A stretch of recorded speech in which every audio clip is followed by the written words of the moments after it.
welcome to this very special edition of the KJ Masterclass Live, the show which ensures that you profit from your time spent here with experts, either through their insights, information, or simply learning from them. And today we have Greg Mitchell. He is the founder and CEO of IRF Secretariat. He is a visionary in building bridges and inspiring change. Welcome to the show, Greg. Thanks, AJ. Great to be here. You are welcome to the show. You are welcome to India in this online form.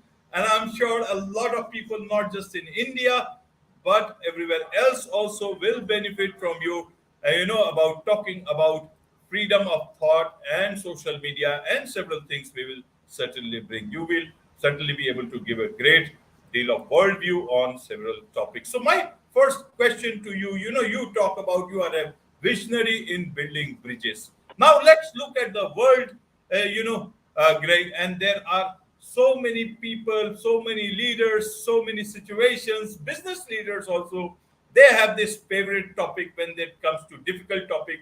We will cross the bridge when we come to it. Right. And many times the bridges are gone by the time we actually act on it.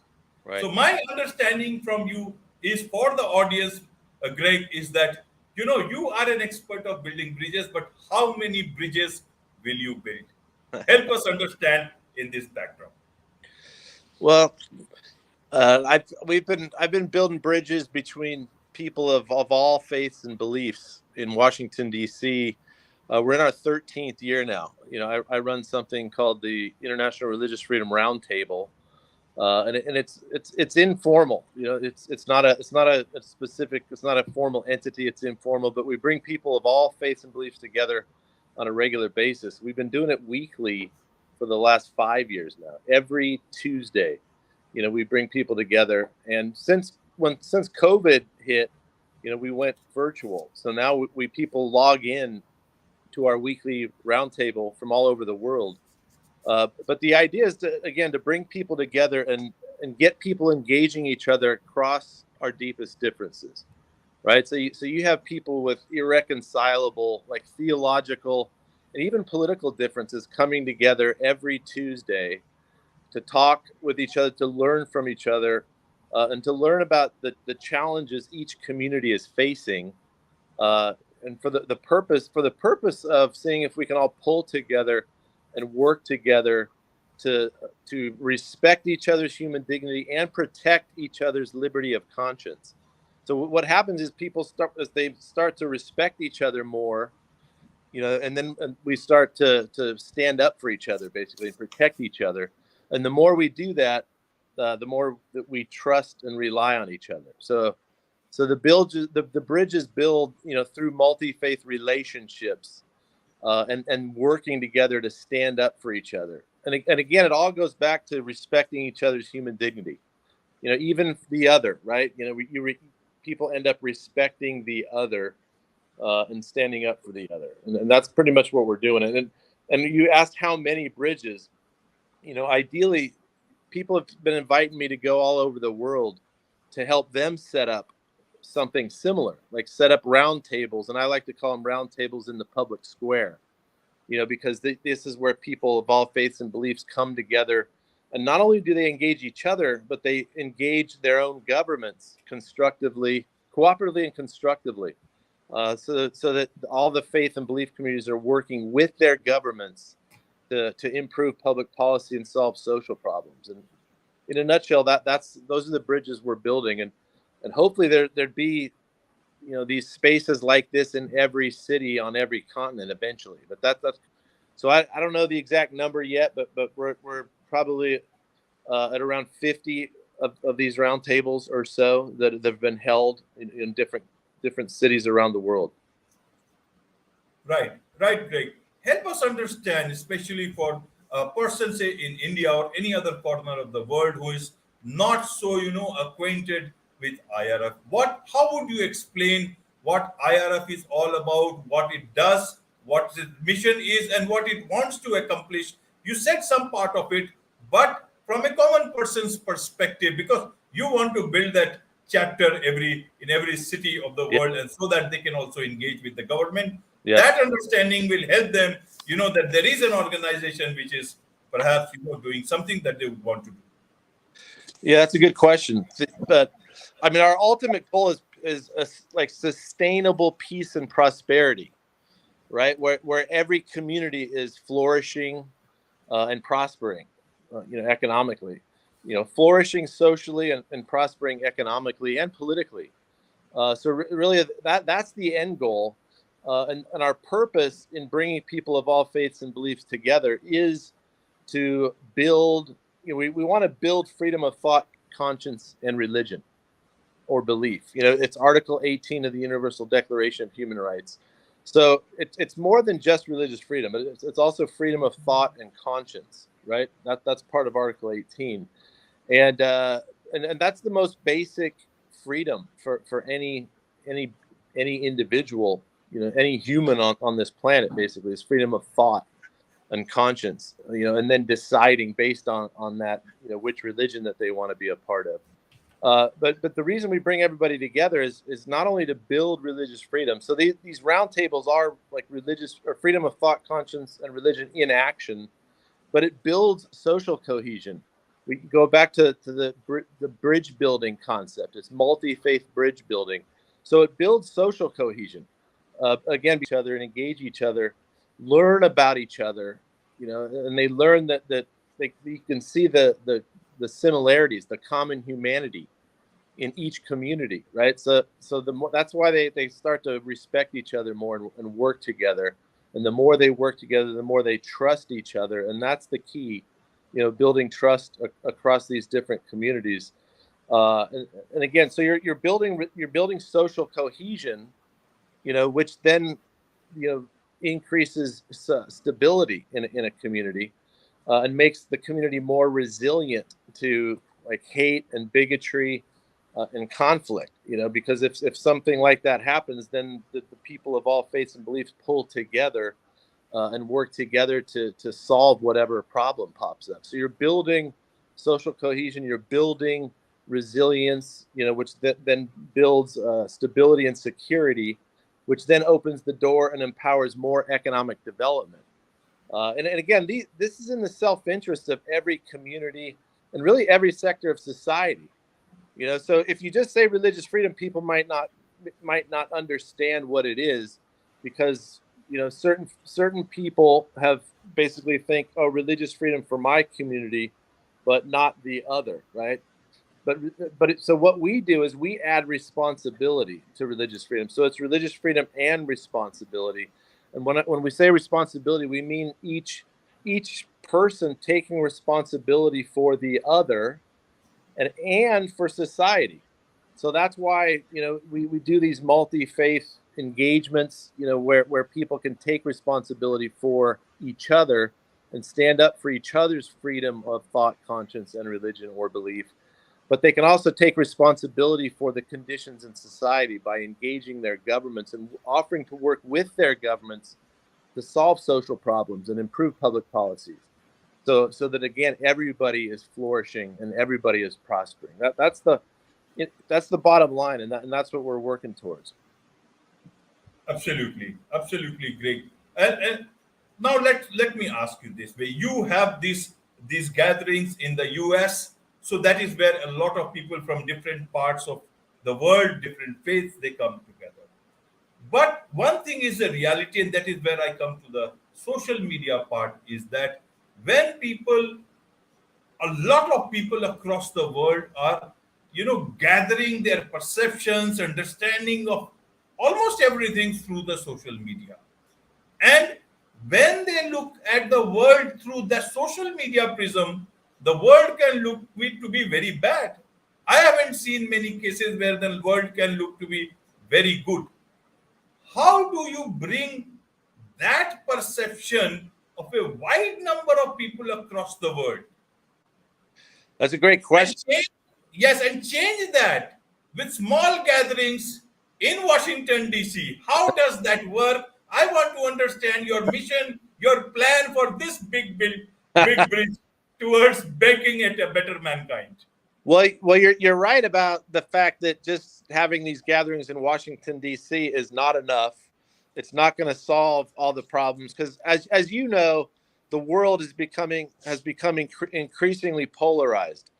And I mean, there's a lot of like increasing nationalism. There's increasing like cultural conflicts and just like politically polarized society where everybody's kind of like divided into either their political parties or their ethnic groups or their different faith communities, and it's us versus them increasingly. So gathering in Washington, D.C. and building social cohesion in Washington, D.C. alone is not nearly enough, which is why we started promoting this model around the world. And that's why I then started getting invited to travel around the world and help set up these gatherings in other countries, in cities in other countries. But even that's not enough. You're right. Because if we have 30 or 40 or 50 of these gatherings happening on a regular basis, that is not enough to reverse, the course of this increasingly polarized world we're living in. So you're right. And actually, one of the next, I see two frontiers, like the next frontiers in our efforts. One is to get businesses engaged, to get businesses and corporations engaging with governments as economic partners, but also two is what you just asked about. How do we get the masses involved? Because at our gatherings, we have leaders of faith communities coming, leaders of civil society organizations coming to the table, and officials from governments at the table. But we, the people, just individual citizens are not at those gatherings. And how can we bring individual citizens into these discussions? And the solution is we do need a digital platform, a social media platform. So we don't have it yet, but that's one of the things that I'm planning, and it's in a development stage right now. But we definitely need a digital platform so that we can have social media engagement, so that we can bring this model to the internet and to social media, where we can we need media driven. It needs to be a media driven platform. So we need filmmakers and storytellers who can tell the stories about people of all faiths and beliefs, pulling together and working together, again, with religious freedom and responsibility for the other. And in a lot of places, we need to start with human dignity. Again, going back to respecting the human dignity of each person and protecting their liberty of conscience. So hopefully soon you will start to see more of me on social media, and you'll see the development of a digital platform for this kind of work. Absolutely, absolutely. And I hope you will have as much freedom of thought on social media, and there is not much of, the cancel culture getting behind you and canceling and trying to cancel out. I have a reason for this saying, I'll tell you why. You talked about polarization. Now, correct me if I am wrong, if my understanding is wrong. Let's look at the political side and the business side, and how they benefit from this polarization. Let's look at the First Amendment. It talks about religious freedom. Am I right? Yeah, that's one of them, not the only Right? one. Yeah. Okay, so perfectly all right. So that is where. So it's the job of the politicians to ensure that it is not used to polarize anywhere in the world. Right. Second, let's look at the Second Amendment. Does it talk about firearms? Yep. Am I right? Yeah. Now that benefits businesses.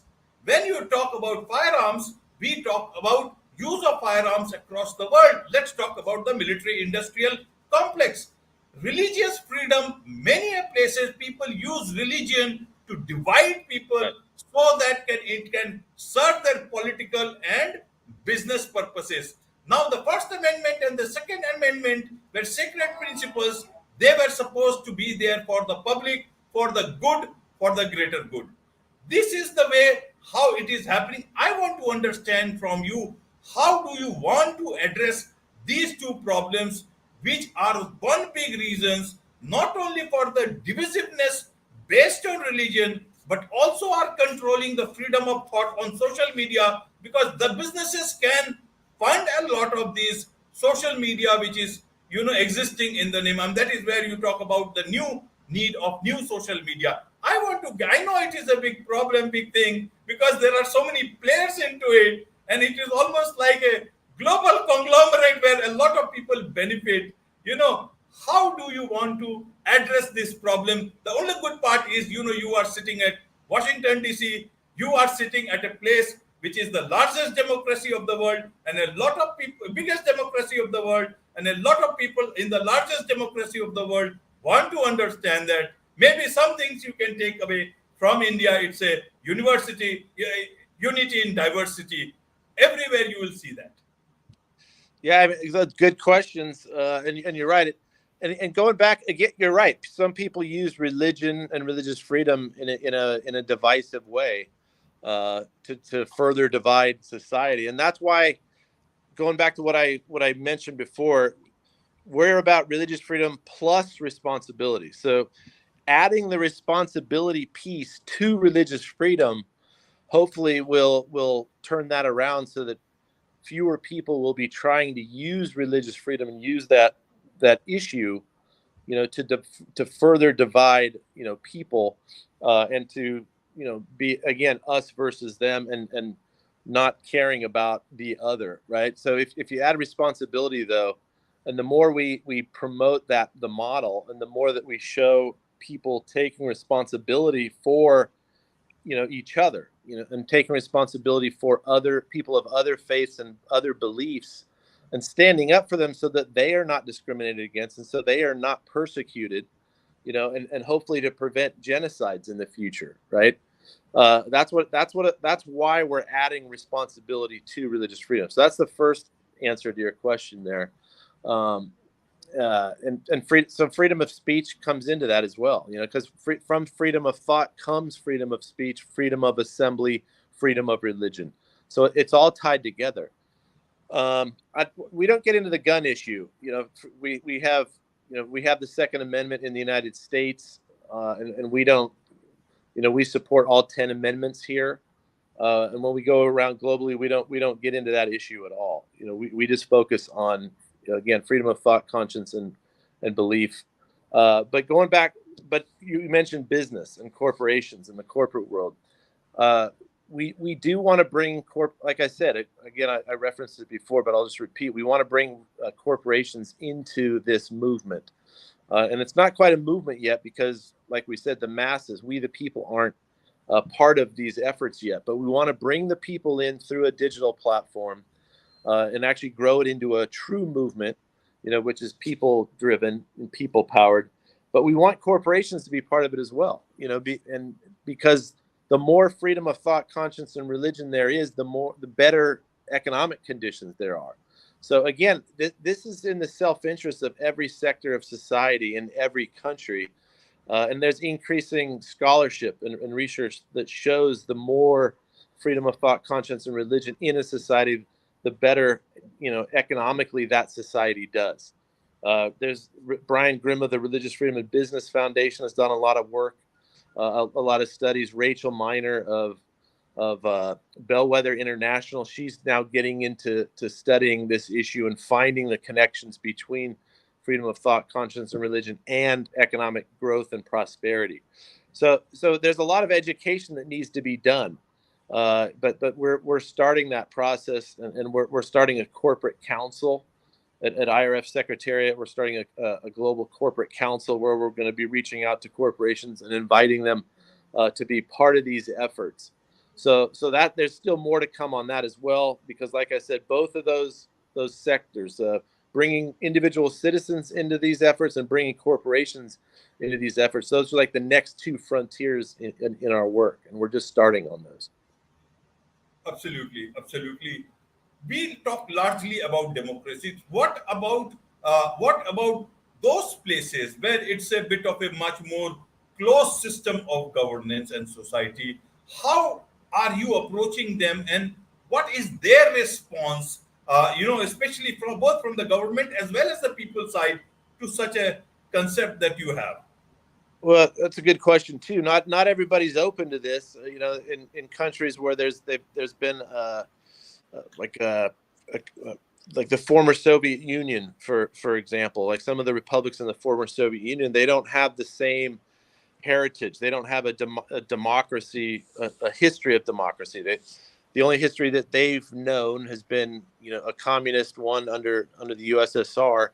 So they're not. So again, like I said, there's a lot of education that needs to be done, and showing people in these countries that how it can work, because especially on a lot of these governments, their initial instinct is, oh, we can't do freedom the way you do in the United States. Also because of geopolitical considerations. There's countries in very hot, in regions of the world where there's a lot of conflict and there's a lot of extremism and terrorism occurring, and they feel like that they can't do as much freedom, in their country or in that region as we do in the United States, because they're fearful that the more freedom they give their people, the more freedom terrorists will have to run loose in society and hurt people. So there's a lot of tensions, that come from just the lack of democratic, experience, and just the geopolitical considerations, considering all the conflict and terrorism that are in certain parts of the world, that aren't or haven't been in the United States over here. But I'm a big believer in not only democracy, but I'm a believer in Republican, original, like classic Republican principles, where we, the people, the sovereignty resides in the people, not the government, so that the government should be representing the people, and operating with the consent of the governed. So I do go around, and I have been to India. I've been to Hyderabad once, probably about 10 years ago, and I was promoting these ideals, and I remember meeting with the chief minister of one of the of Andhra Pradesh, and he actually kind of laughed. He laughed at me. He's no longer chief minister. In fact, he passed away tragically. But he laughed at me when I brought up the concept that hey, what would this look like in India? Like you said, India is a long, standing democracy. But when I started talking about the people, like sovereignty residing in the people, and having the people kind of like instructing their own representatives what they wanted in government, he kind of laughed, and basically thought that was naive, and it doesn't work that way, and it never will work that way. I'm an optimist. I think that if you set up a digital platform, and we kind of bring back the old way that Americans did it, before America grew, into a big country with, now we have 330 million plus people here. But when we were smaller, we had town meetings, and the people would discuss issues that were important to them at the time.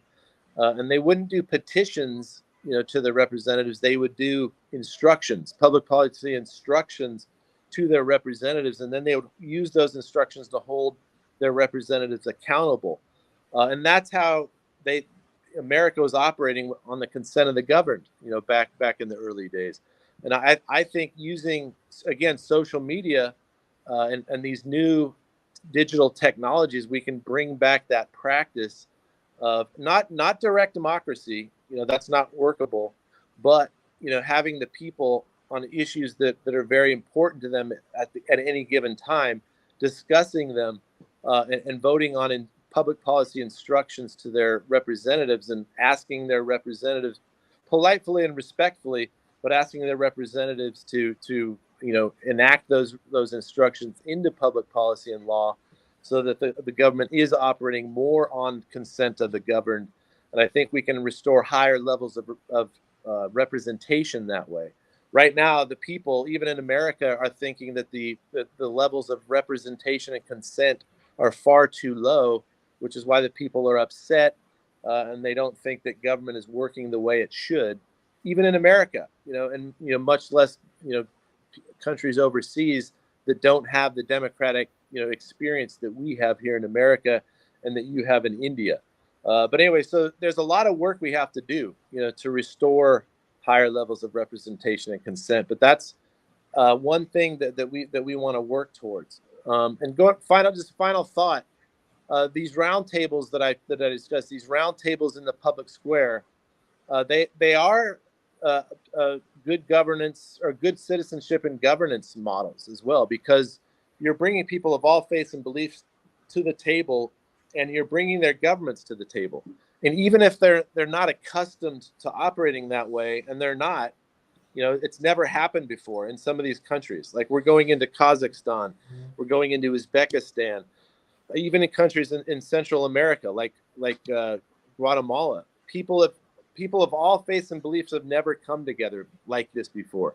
My smaller minority, non-traditional faith communities have never been invited to come to this table and sit at the same table as their majority faith community and with their government before in some of these countries. But they're doing it now, and they're all opting in, and they're all embracing the idea, and it's working. So far, it's leading to increasing communication and coordination between all the faith communities and their governments. And like I said, it's leading to better citizenship and governance. Have we solved every problem yet? No. But like I said, there's a lot of work to be done, but we're moving in the right direction. Absolutely.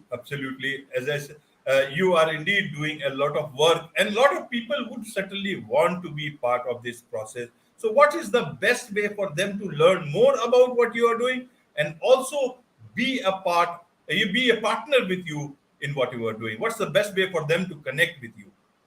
Yeah, thank you for the question. There's a couple of ways. We're on the internet, IRF Secretariat.org. So that's IRF Secretariat, IRF Secretariat.org. They can go to our website. And also, like I mentioned, that we have this virtual IRF roundtable every week. It's every Tuesday at 11 a.m. Eastern time. So people log in, and you can go to the IRFroundtable.org. That's the IRFroundtable.org to sign up for our to be on our email list, so that you can be invited to participate in our weekly roundtables, which most of them are virtual. We're starting to meet in person again on Capitol Hill in Washington, D.C., but we still, from here on out, we're always going to have a virtual element for people who can't be in Washington, D.C., but want to still log in and hear about the stories from all the different faith and belief communities, and then learn about what we're doing to try to again, respect and protect the liberty of conscience of everybody. But again, IRFroundtable.org to sign up for our email list, so that you can start logging into these roundtables every Tuesday at 11 a.m. Wonderful.